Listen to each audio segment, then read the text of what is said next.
My son said I should be grateful that he even answered my calls. He said it in a cold way, as if I were a problem to manage, not his mother who had sacrificed everything for him. I could hear my daughter-in-law's soft laughter in the background. But before I continue, check to see if you have already subscribed to the channel and write in the comments, where are you watching this video from? Mum, you should be grateful that we even answer your calls, Richard, my only son, said, with that condescending tone he had adopted with me over the last few years. I stayed silent, gripping the phone tightly, while I listened to Carla, my daughter-in-law, chuckling quietly in the background.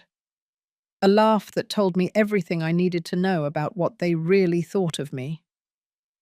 Grateful? I finally repeated. For what exactly? For everything we're doing for you, the impatient voice replied. Managing your accounts, paying your bills, organizing your life.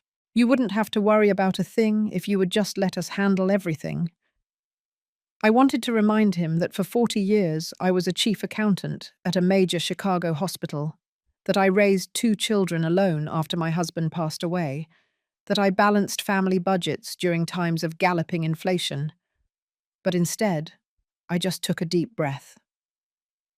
I didn't realize I needed to demonstrate gratitude because you were doing something you offered to do. Mum, Carla interrupted, with her artificially sweet voice. You yourself said you were getting confused with all the numbers. We're just helping like you asked. But I had never said that. I never asked for that help.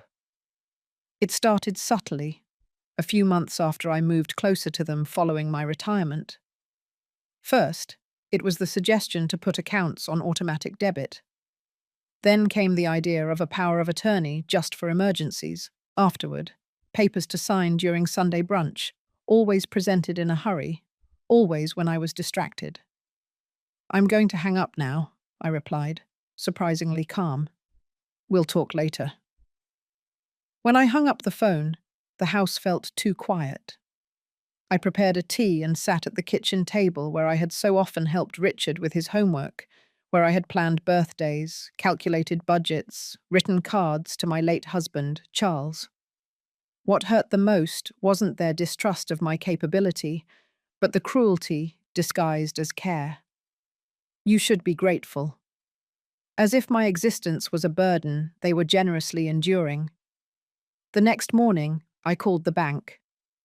After going through several security confirmations, the employee informed me that my mailing address had been changed 6 months ago. Now, all my statements were being sent directly to Richard and Carla's address in Dallas, Texas. And are there any automatic transfers set up on my account? I asked, trying to control the tremor in my voice. Yes, ma'am. There is a monthly transfer to a joint account in the name of Richard and Carla Morales. It started in February. The amount she mentioned was almost half of my retirement. Money I didn't know was being withdrawn, month after month, silently. Was that authorized by me? I asked, already knowing the answer. Yes, ma'am. It was digitally approved through your online access. I then remembered an afternoon, 3 months ago, when Richard came over to help with the computer. He stood behind me, guiding where to click, what to approve. It's just to update the security system, Mum. Trust me. And I trusted. How could I not trust my own son? Hanging up, I stared at the garden through the kitchen window. The hydrangeas I planted last year were blooming, strong and vibrant. I had grown them from scratch, carefully, patiently, just as I had raised my children, just as I had built my life. In that moment, something changed inside me. It wasn't rage exactly. It was more like waking up from a long sleep. I saw with crystal clarity what was happening. It wasn't protection. It was appropriation. It wasn't care. It was control. And I realized I had a choice.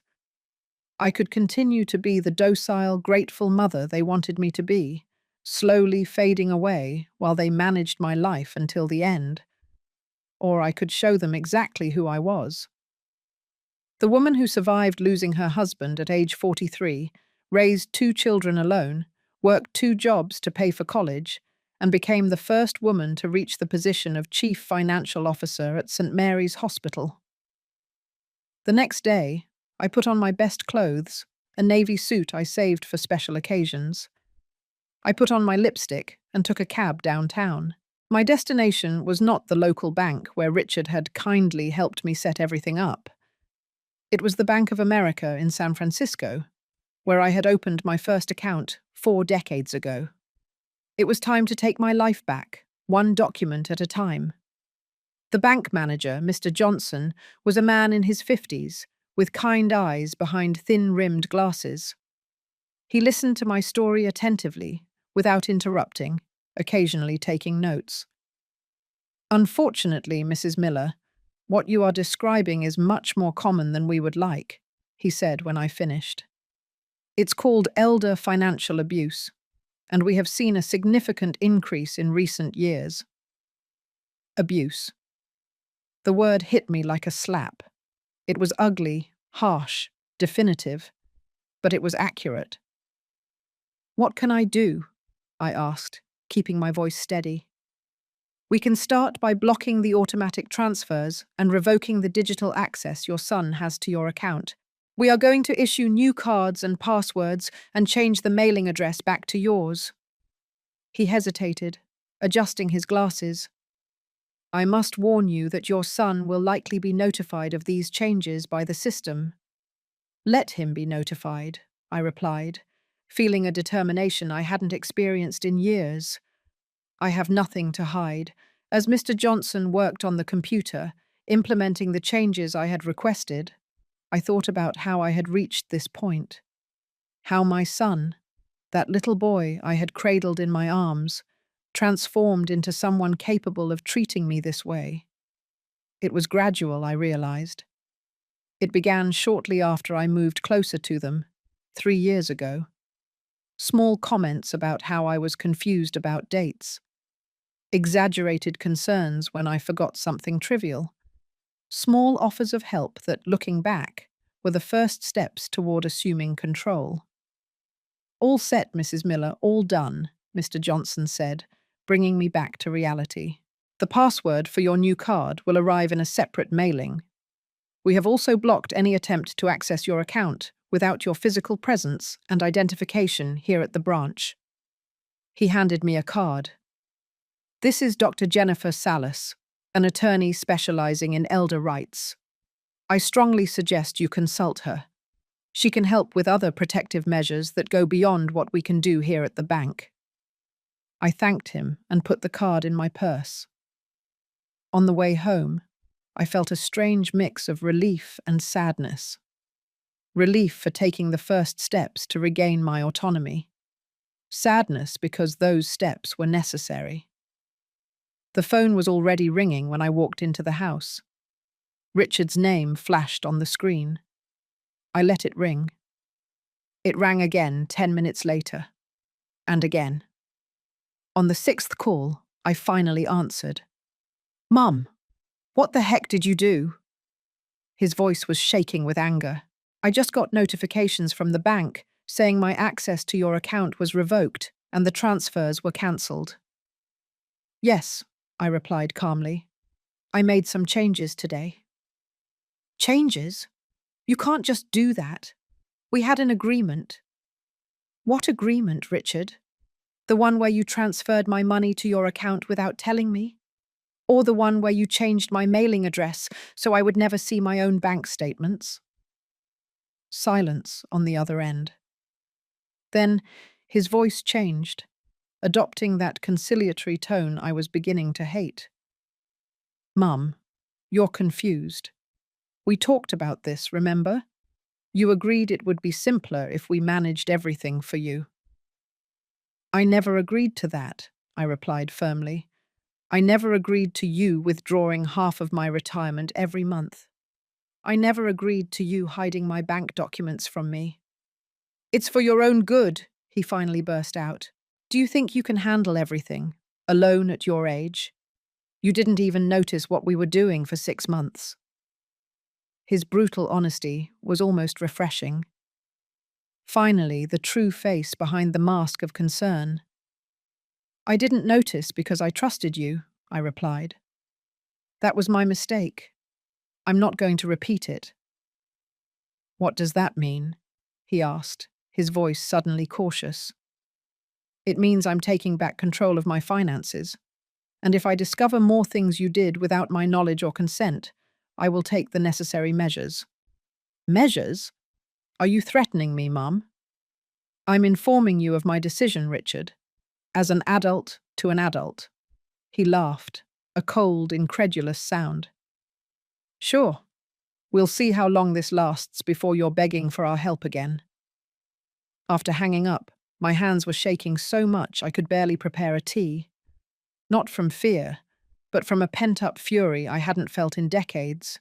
The last time was when Richard's school principal suggested that, as a single mother, maybe I didn't have the structure to raise a boy properly. On that occasion, I had defended my right to be a mother. Now I was defending my right to be a person. The next day, I called Dr. Jennifer Salas and scheduled a consultation. While waiting for the date, I systematically began to investigate what else Richard and Carla had done without my knowledge. I checked drawers, folders, old documents. What I found left me cold. The deed to my house in Boston, which Charles and I had bought 30 years ago with so much sacrifice, now included Richard's name as a joint owner. My life insurance policy, which originally had my 2 children as equal beneficiaries, now listed only Richard and Carla. Even my funeral plan had been altered, from a traditional burial as I wanted to a quick, cheap cremation. It was as if they weren't just stealing from me while I was alive, but also erasing my wishes for after death. As I organized those documents in a folder, the phone rang. It was my daughter, Lisa, who lived in another state. Mum, what's going on? Richard just called me saying you're acting weird, making accusations. I took a deep breath. It was time to shed more light on this situation. Lisa, your brother has been transferring my money to his account without my knowledge. He altered documents for my house and insurance without consulting me. When I found out and confronted him, he said I should be grateful that he even answered my calls. Silence on the other end of the line. Then her voice came in, low and concerned. Oh my gosh, Mum. Are you sure? Absolutely. I have bank statements, transfer records, everything documented. He said you're confused, that you're imagining things. Of course he said that, I thought. That's how it starts. Questioning the person's sanity, making everyone question their perception of reality. Lisa, I worked with numbers all my life. I may be older, but I know how to recognize when someone is diverting my money. I heard her take a deep breath. I'm booking a flight to New York tomorrow. I need to see this with my own eyes. When I hung up, I felt the first glimmer of hope in days. Regardless of what happened next, I wouldn't be facing it alone anymore. Dr. Jennifer Salas's office was exactly like her, elegant, direct, and without unnecessary frills. Sitting behind a dark wood desk, she listened intently while I explained my situation, with Lisa by my side for moral support. My daughter had arrived the night before, and after examining the documents I had collected, she was horrified. What Richard did, Dr. Salas said when I finished, constitutes elder financial abuse. It is both a crime and a civil offence. The good news is that you acted quickly and we have substantial evidence. What are our options? Lisa asked, holding my hand. We can proceed on several fronts. First, we need to officially revoke any power of attorney Richard may have. Second, legally contest the changes to the house deed and insurance policies, which were made without informed consent.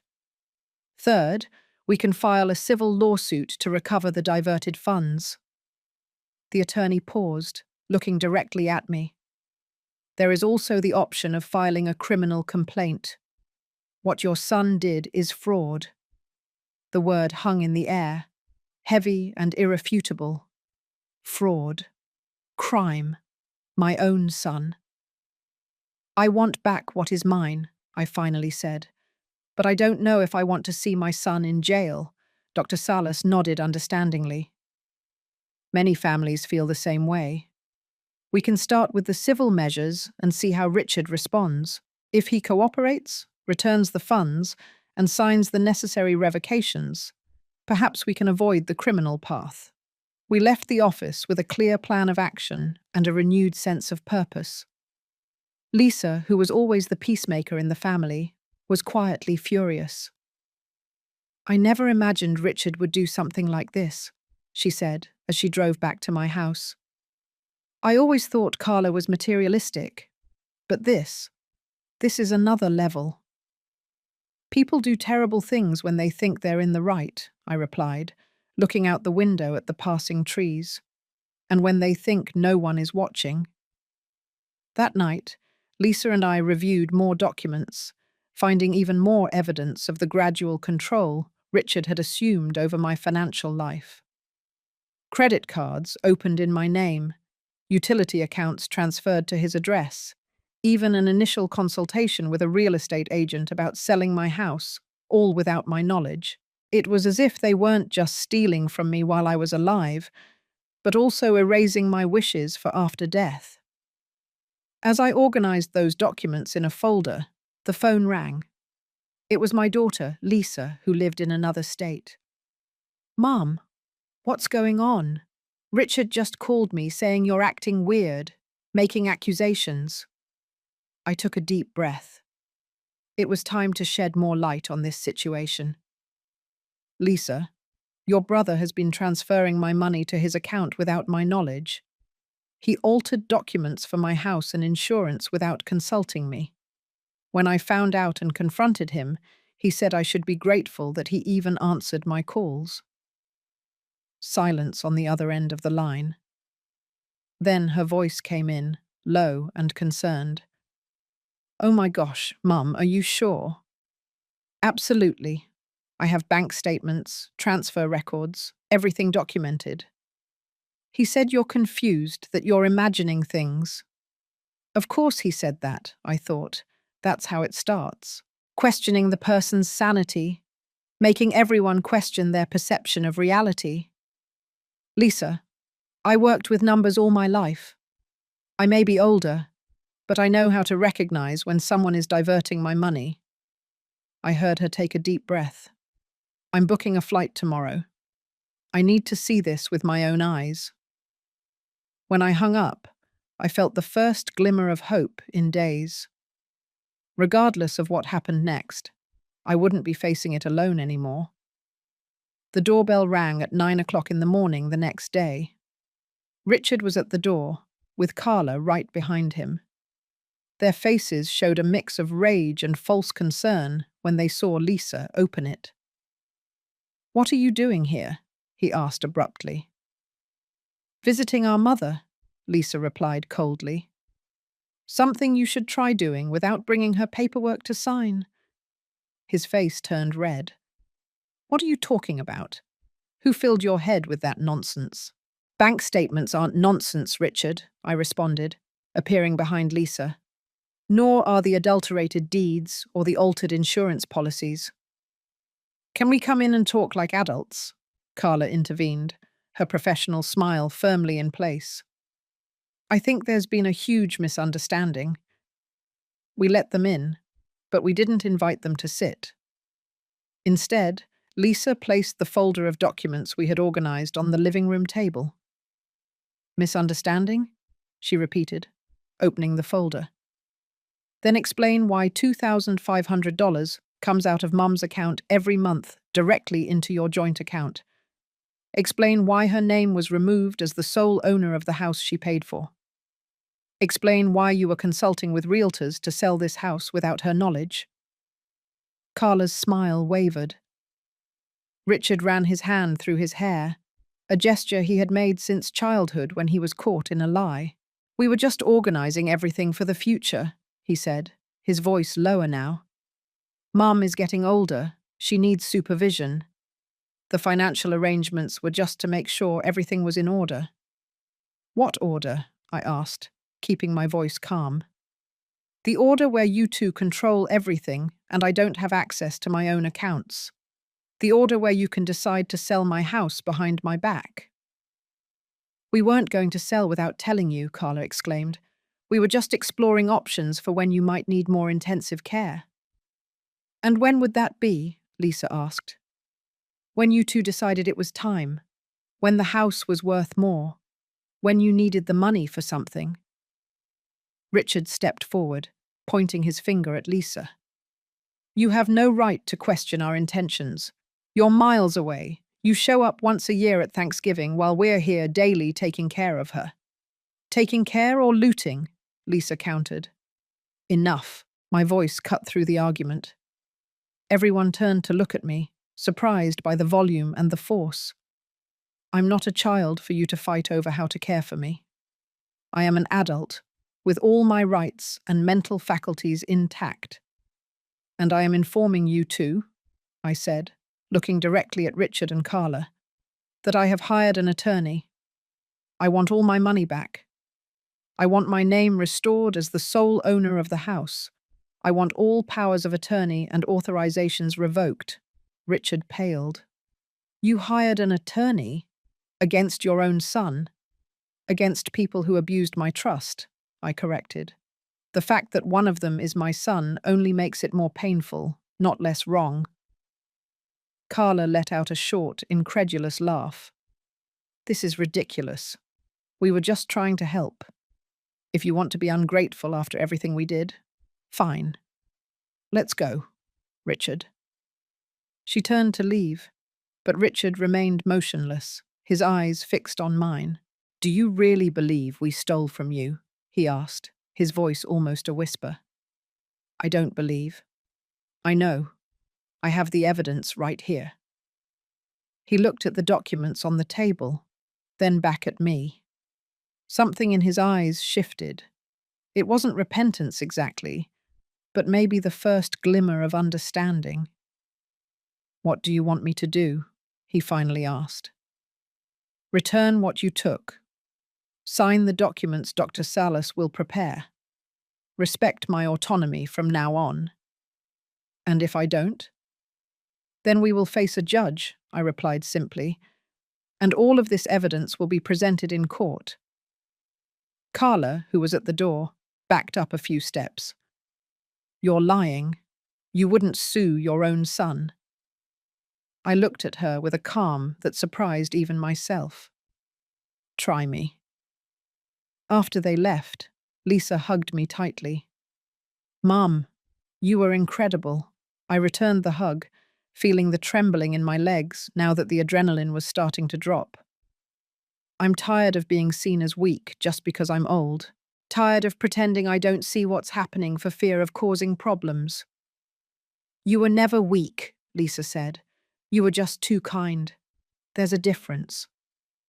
That night, while Lisa slept in her old room, I stood on the balcony looking at the stars. I thought about Charles and what he would say about all this. He always had a complicated relationship with Richard. He loved him deeply, but was often frustrated with his selfishness. "You have to be tougher with him," Charles used to say, "or one day he's going to believe the world owes him everything." It seemed that day had arrived, and Richard had decided I was the first creditor to be collected from. The following weeks were a whirlwind of meetings with lawyers, affidavits, and document review. Dr. Salas worked with impressive efficiency, sending formal letters of notification to Richard and Carla, the bank, the insurance companies, and the registry of deeds. "The important thing now is to establish a clear record of your objections to everything that was done without your informed consent," she explained. "This strengthens our case, regardless of whether we go to a settlement or to court." Lisa extended her stay for one more week, helping to organize papers and serving as a witness for new documents. Before leaving, she introduced me to a friend who worked as a social worker specializing in the elderly. Martha can help you connect with support groups, Lisa explained. People who went through similar situations. Initially, I resisted the idea. I didn't consider myself a vulnerable senior needing a support group, but after Lisa's gentle insistence, I agreed to at least meet Martha. It was one of the best decisions I made. Martha was an energetic woman in her 50s, with a contagious laugh and zero patience for sentimentality.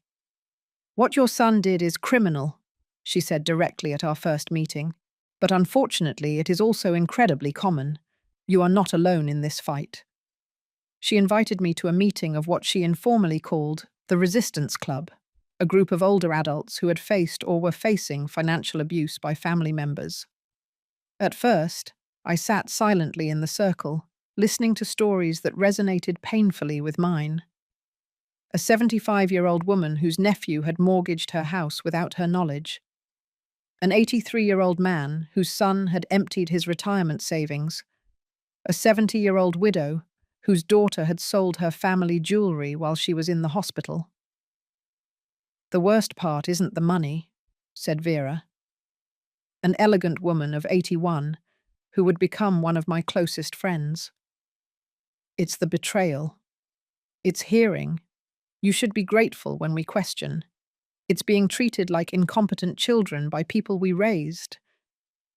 I nodded, feeling tears in my eyes for the first time since it all began. Until that moment, I had been so focused on action, on practical responses, that I hadn't truly processed the emotional pain of the situation. "My son said I should be grateful that he even answers my calls," I shared, my voice trembling, as if it were an extraordinary favor, not basic human decency. Vera placed her hand over mine. "And what did you answer?" "At the moment, nothing. I was in shock, but now I'm answering with actions." A small smile appeared on her face. "Good. The best response to 'you should be grateful' is to show exactly what you're capable of." The group became my refuge in the months that followed. There was no need to explain or justify my pain. Everyone understood. Everyone had experienced that toxic mix of infantilization and exploitations that seemed especially reserved for older people. More importantly, the group helped me see that what was happening wasn't my fault. It wasn't the result of some failure of mine as a mother. It was part of a larger pattern, a social dynamic that allowed and sometimes even encouraged the abuse of the elderly. One afternoon, as I was leaving a group meeting, I found Richard waiting in the parking lot, leaning against his car. My heart raced, but I kept my posture erect and kept walking. "Mum," he called, "can we talk?" I stopped a few feet from him. "About what?" "About all this lawsuit, these accusations." "They're not accusations, Richard. They are documented facts." He sighed deeply. "Look, maybe I overreached in trying to help, but it wasn't my intention to hurt you." "Intention doesn't change the result," I replied. "And the result was that you abused my trust and tried to take control of my life without my consent. Is that how you see it?" His voice rose slightly. "After everything I did for you over the last few years, the visits, the shopping, fixing things around the house, things you did voluntarily, as a son, not as a payment that gave you the right to control my life." He ran his hand through his hair, frustrated. Carla and I separated. The revelation caught me off guard. "I'm sorry to hear that." "It's your fault, you know," he continued, the bitterness evident in his voice. "This lawsuit, this elder attorney, Carla said she wasn't going to stick around to see her career destroyed by accusations of fraud." I took a deep breath, resisting the urge to accept the blame he was trying to put on my shoulders. Your actions have consequences, Richard. If your marriage was so fragile that it couldn't withstand you being held accountable for those actions, the problem is not the lawsuit. His eyes widened, unaccustomed to this kind of resistance from me. I had always been the conciliatory mother, the one who gave in to keep the peace. "What happened to you?" he finally asked, almost whispering. "I woke up," I replied simply. I realized that I deserve more than forced gratitude for scraps of consideration. We stood in silence for a moment, the weight of decades of family dynamics floating between us.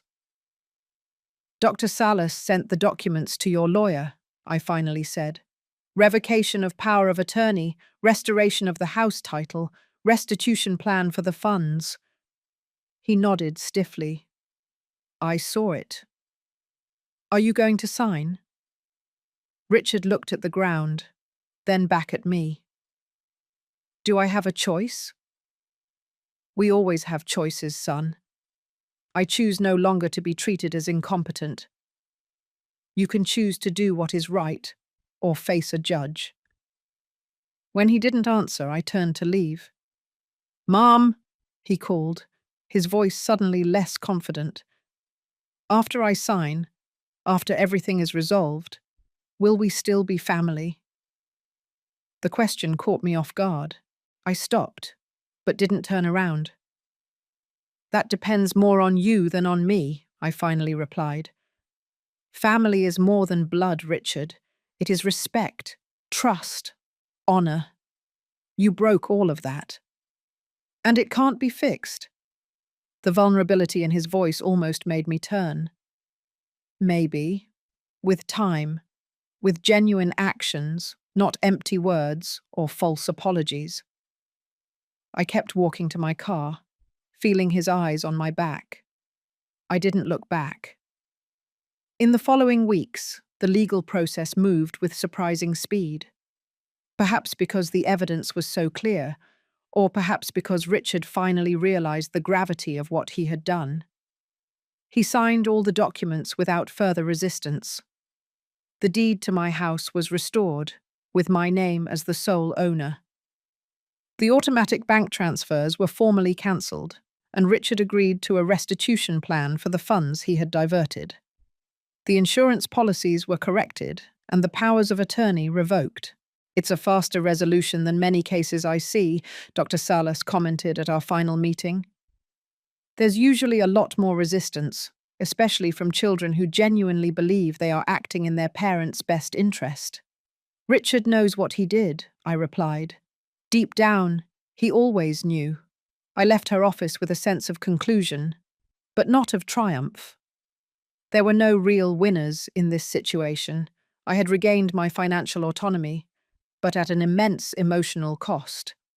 A distant son, a relationship perhaps irretrievably damaged. At the group meeting that week, I shared the resolution of my case. "It's a victory," said Martha, the coordinator. "We must celebrate every victory, even the bittersweet ones." Vera, who had become my confidant, squeezed my hand. "How do you feel?" "Empty," I admitted. "Relieved, but empty." "It's normal," she replied. "You're grieving, not for the loss of money or assets, but for the loss of the illusion that your son would never hurt you that way." Her words resonated deeply. It was exactly that. Grief. Grief for the relationship we thought we had, for the trust I believed existed, for the security of knowing my son saw me as a complete person, not just as a burden or a resource. "When my daughter did something similar," Vera continued, "I spent months wondering where I had failed as a mother, what I could have done differently, so that she didn't grow up believing she had the right to make decisions for me, to treat me like an incompetent child." I nodded, recognizing my own thoughts in her words. "And did you come to any conclusion?" I asked.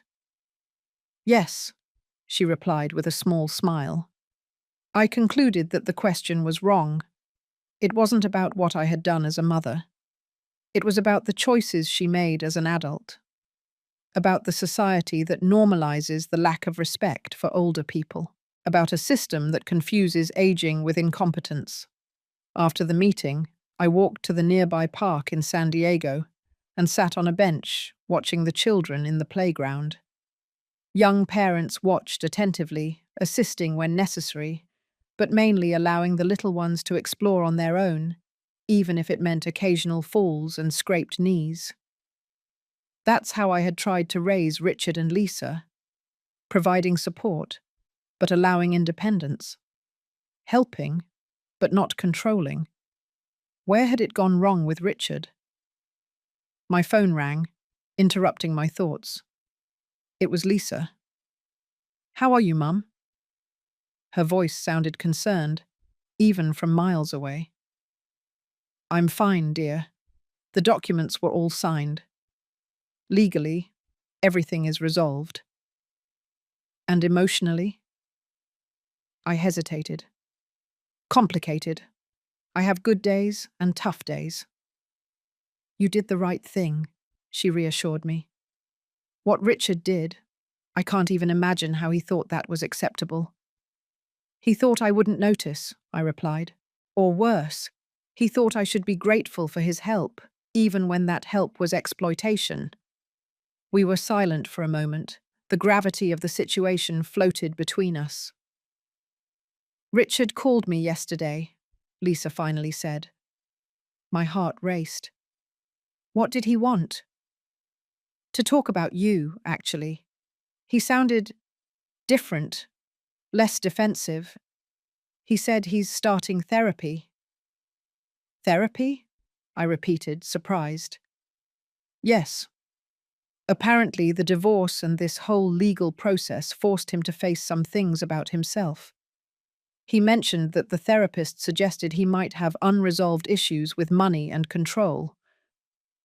I closed my eyes for a moment, absorbing this information. Richard, in therapy, confronting his internal demons. It was more than I expected, honestly. "He asked if I thought you would agree to talk to him at some point," Lisa continued. "Not now, but maybe in the future, when things hurt less." "What did you say?" "I said that depended entirely on you, that you had every right to set boundaries after what happened." I smiled slightly, grateful for my daughter's firmness. "Thank you for respecting that. Always, Mum. You deserve respect, not forced gratitude, but genuine respect." After hanging up, I continued sitting on the bench, watching the clouds pass. The idea of Richard in therapy, acknowledging his problems, was a small ray of hope in a sky previously completely clouded. It didn't mean everything was forgiven or forgotten. It didn't mean trust could be instantly restored. But it was a beginning, a hesitant first step on a long road. In the months that followed, I focused on rebuilding my life, not just financially, but socially and emotionally. I continued attending the support group, where I found not only understanding, but true friendships. I started taking watercolor classes at the local community center in Seattle, something I had always wanted to try, but never found time for during my working years. I joined a book club at the library. I volunteered once a week in a literacy program for children, where my experience was valued, not dismissed. Slowly, I rebuilt a sense of purpose and identity, separate from just being a mother or a widow. I became Helen again, complete, capable, alive. One afternoon, 3 months after the legal resolution, the doorbell rang. I opened the door and found Richard standing there, holding a small vase of violets, my favorite flowers. "Can I come in?" he asked, without the defensive tone that had characterized our recent interactions. I hesitated for a moment, then I opened the door wider. "For a quick cup of coffee." While I prepared the coffee in the kitchen, I watched him look around the living room, noticing the changes I had made. The new watercolors on the walls, the reading nook I had created by the window, The absence of the family photos that used to dominate the space. "Your house is different," he commented when I returned with 2 cups. "I am different," I replied, sitting in the chair opposite the couch where he was. He nodded, accepting the cup I offered. "Lisa told me you're painting now. Watercolor. I'm not very good yet, but I'm enjoying the process." We stood in an awkward silence for a few moments, both conscious of the chasm between us. "I'm in therapy," he finally said, "twice a week." Lisa mentioned it. "How's it going?" He looked at his cup. "Hard. Revealing. I'm discovering patterns. Things about myself I didn't want to see. The therapist believes I have issues with money and control, that I use them as substitutes for genuine emotional connection." He paused, swallowing with difficulty. "Apparently, it's common in people who grew up with financial insecurity." I thought about the difficult years after Charles's death, the bills piling up, the overtime I worked, the way I always made sure Richard and Lisa never knew how precarious our situation sometimes was. "I never wanted you to worry about money when you were kids," I said softly. "I know. You always protected us. You always put our needs first." He looked at me directly. "But maybe I absorbed more than you thought. The anxiety, the fear, and instead of confronting them in a healthy way, I transformed them into a need to control everything around me." "Including your aging mother," I added, without accusation in my voice, just stating a fact. He nodded, the shame evident on his face. "Including you. The irony is that I always told myself I was protecting you, taking care of you, but I was really trying to control something that made me anxious. The idea of you getting older, of perhaps one day needing real care, and instead of talking to me about those concerns, you decided to just take over." "Yes," he admitted, his voice almost a whisper. "And when you resisted, when you questioned, I got furious, as if you were being ungrateful for not appreciating my sacrifice." "You should be grateful that we even answer your calls," I quoted the still painful words. He closed his eyes briefly, the guilt clearly visible. "There is no excuse for that. It was cruel and manipulative, and I am deeply, profoundly sorry." It was the first time he had truly apologized, without justifications or mitigating explanations, just a clear acknowledgement of the mistake and the harm caused. "Thank you for saying that," I replied. "It means a lot to hear it." "I'm not asking for your forgiveness," he continued. "I know that will take time, if it ever comes.